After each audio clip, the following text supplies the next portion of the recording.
Yo, I ain't here for the money, I ain't here for the fame. Though it might be nice to own a jet plane, I'ma do it all for you. Hey, welcome back trainers, battlers, and girls that PvP. PoGo Joe here coming at you with my Fusion Cup video, and in this video we'll be covering the Flyers and the Mud Boys. If you do like this content, please drop a like, subscribe, and thank you all for helping grow the channel. And without further ado, let's get right into the video. Before we do that, let me know in the comment section down there below who are some of your favorite Flyers and Mud Boys. I'm pretty sure everyone's going to be talking about Altaria and Knockdown, but are there any other Flyers that I missed? Let me know down there in the comment section. And without further ado, let's get right into that video. And for our Flyers, up first we have Altaria, a dragon and flying type Pokemon, one of the hands down best Pokemon in the Great League. So if you want a Pokemon to invest in for future cups, or just the future of Pokemon Go PvP, this is your bird. With an attack of 141, defense of 201, and a stamina of 181, it's only going to be weak to Dragon, Fairy, double weakness to Ice, and also weak to Rock.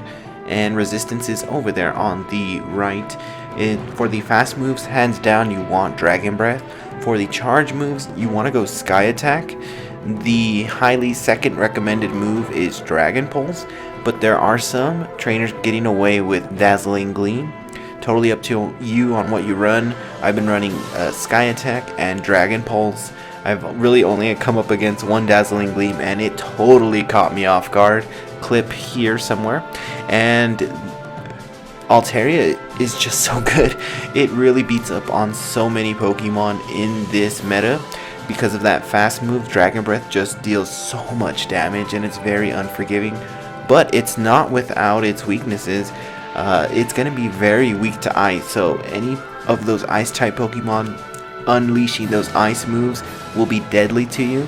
And even for Pokemon like Poliwrath who have Ice Punch, also devastating. Any of the Charmers are just going to chunk away at you. And then any dragon on dragon violence you got going on is going to be coming down just to IVs because it hurts each other so much. So there is a lot of things to watch out for in this meta. So Altaria isn't just all powerful, all knowing. It does come with some weaknesses that you can definitely capitalize on.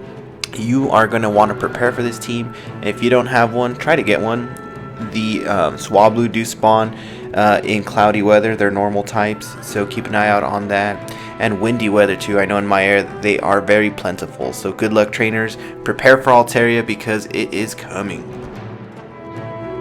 Next we have the next best great flying option in Noctowl, a normal and flying type Pokemon with an attack of 145, a defense of 156, and a stamina of a beefy 225. And it's going to be weak to Electric, Ice, and Rock. Resistance is up here on the left.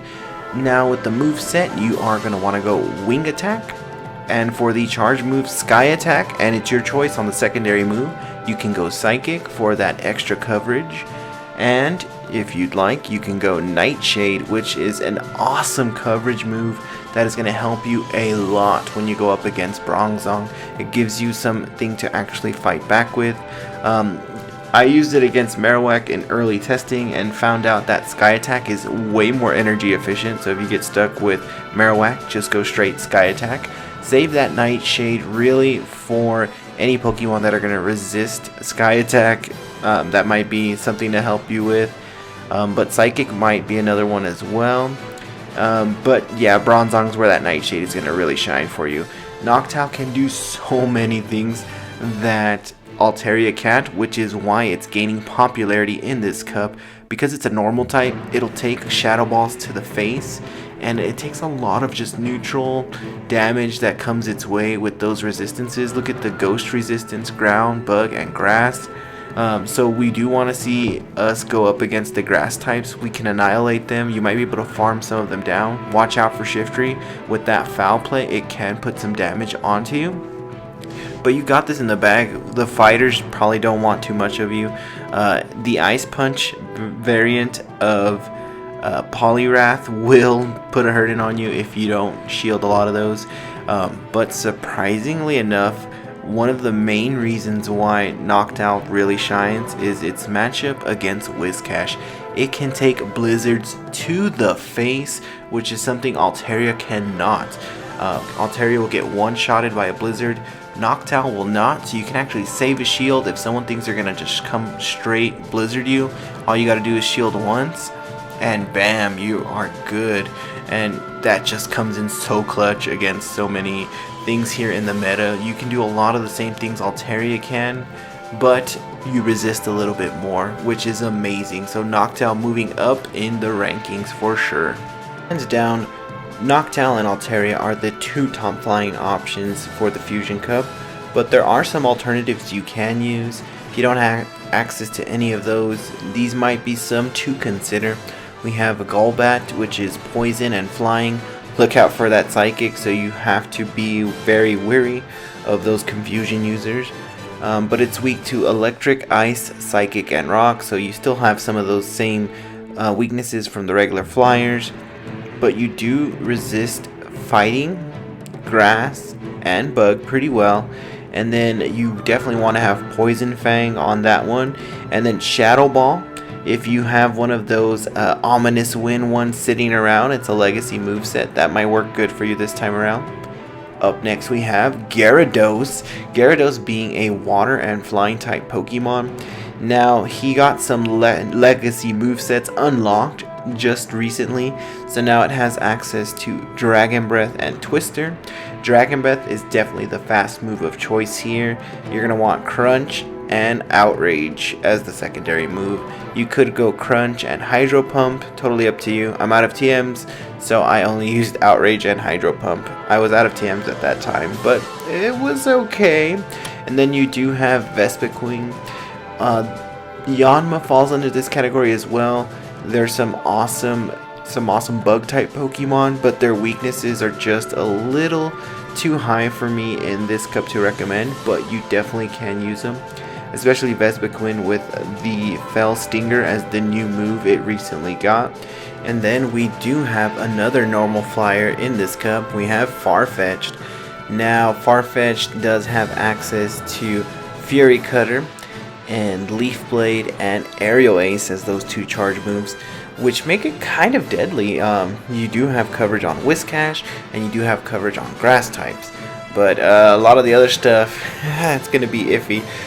So look out for Farfetch'D. People will be bringing this in. You will need a 98% or better IV1 to make that work. Up next we have our Mud Boys of the Fusion Cup, and on top of that hill we do have Whiscash, a water and ground type Pokemon with an attack stat of 151, a defense of 141, and a stamina of a beefy 242.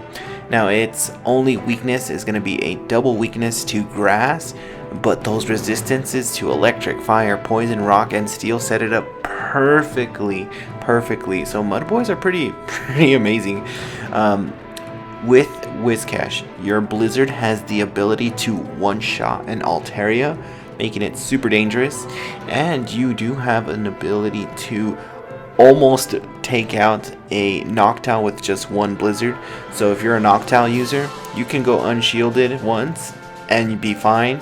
But if you are the Whiscash user, you can try to get away with double Blizzard. That might not work. We see here that we do a Blizzard and double Mud Bomb. They don't block us. They're saving their shields. So keep an eye out on that. If you get stuck in a mirror match, Whiscash versus Whiscash, depending on where you're at in that battle, it might be best to go Blizzard against your opponent straight up, or you could choose to Mud Bomb. Various things you can do. With Whiscash, you hit a lot of things in the meta very either hard with your Blizzard, or you can get chip damage in with that Mud Bomb. So definitely one of the top Pokemon. Altaria looks over at Whiscash and is like, dude, you're the real MVP. And Whiscash is going to be one of the Pokemon that is almost on every other team. Some teams might not be able to have a Whiscash. There are some other Mud Boys, but Whiscash is the real MVP. He is the truth.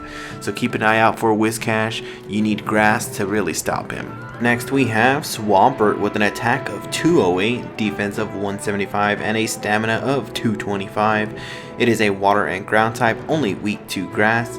And Swampert, a really good option here. You're going to want the Mud Shot version, running Hydro Cannon. And then for the secondary move, you can run Earthquake, which is going to help you against Steel. Or you can run Sludge Wave, which will help you against Fairies. Lots of ways you can build your Swampert. A very good option here. No one should be running Muddy Water at this point, so Swampert can get it in pretty good. It does better against Noctowl than it does against Altaria, so keep an eye on that meta shift. Next we have the OG Mud Boy Quagsire, which is a water and ground type Pokemon with an attack of 152, defense of 143, and a stamina of 216. It is one of the iconic Mud Boys here, weak to grass, and it has the heavy hitting charge moves with Stone Edge and Earthquake. Or if you want a little bit of flavor, you can go with one of the poison moves with Sludge Bomb or Acid Spray. You do have some options here, and you can use Quagsire a little differently. It does require some respect when it comes to those charge moves, because those charge moves can put some damage on the opposing team, and you do have to respect them for sure. Up next we do have some alternative ground types who really do work as generalists in the meta. We have first Piloswine with an attack of 181, defense of 138, and a stamina of a beefy 225. It is an ice and ground type Pokemon, able to run Powder Snow, Avalanche, and Bulldoze. So it does put a hard stop to the Flyers pretty well, and it does have some good uses against some of the main picks. It can put a hurting on Bronzong, but it doesn't always beat it, and it can definitely outcome Whiscash if needed. So an interesting option there. And then we go over to Claydol, another awesome generalist, running attack of 140, defense of a beefy 229, a stamina of 155. It is a ground and psychic type Pokemon. You're going to want Confusion, Earth Power, and up to you on the second move, Psychic or Earthquake. A great generalist. The only drawback for me on this guy is he's weak to ice, unlike Bronzong, who's not weak to ice. So you do have one flavor of Psychic here that is also a ground type. And then we do have Gastrodon. Both variants are water and ground, so working a little more like a traditional Mud Boy. Except Mudslap has now been updated. It's been buffed, so it's a lot better now. And this guy can run a Body Slam, which is a very neutral, spammy move in this meta, and Earth Power. And both Earth Power users have that ability to possibly get the debuff on you. So look out for these generalists in the Mud Boy section. Alrighty, there you have it, trainers, the Flyers and the Mud Boys of the Fusion Cup. Let me know what you think down there in the comment section below, and thank you for sticking around. Thank you for watching. Please drop a like, subscribe, and in our next video we'll be covering some more Fusion Cup options for your team to consider. Good luck, trainers, and battle on!